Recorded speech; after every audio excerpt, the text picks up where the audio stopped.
Dati, bago pa dumating ang mga klinika at gamot sa mga tuyong bukirin ng Ilocos, ang pagkabuhay ay may lasa at ito ay mapait.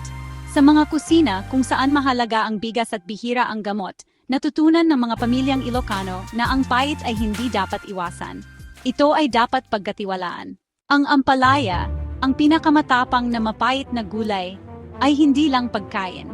Ito ay proteksyon. Sa rural na Pilipinas, karaniwang kasama sa buhay bukid ang mga intestinal parasites na dumarami kung saan limitado ang malinis na tubig at sanitasyon. May napansin ang mga Ilocano ang mga komunidad na regular na kumakain ng ampalaya ay nananatiling mas malakas.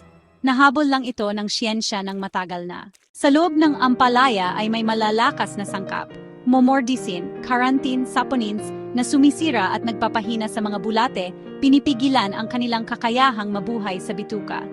Mahalaga ang tradisyonal na paghahanda. Ayaw ng mga Ilocano na diligan ng pait. Hindi nila ito ibinababad ng matagal o tinutusok para maubos ang katas. Sa mga putahe tulad ng pinakbet at dinengdeng, ang pait ay pinananatili, hindi itinago, pinakuluan kasama ng bagong, ligaw na gulay, at minsan ng maliliit, sobrang pait na ampalaya tibakir na kinukuha sa bukid. Hindi ito pagiging matigas ang ulo sa pagluluto. Ito ay estratehiya. Ang pagkain ay nagsisilbing gamot. Ang mga pagkain ay tahimik na nagpapababa ng dami ng parasites. Ang mga bata ay lumalakas. Ang mga matatanda ay nakakayanan ang mas mabigat na trabaho.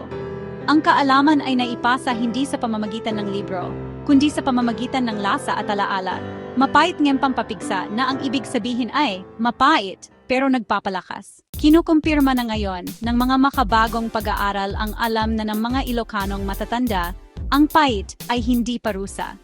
Ito ay pag-iwas. Sa isang lupain na hinubog ng kakulangan, hindi hinabol ng mga Ilocano ang ginhawa. Pinili nila ang katatagan.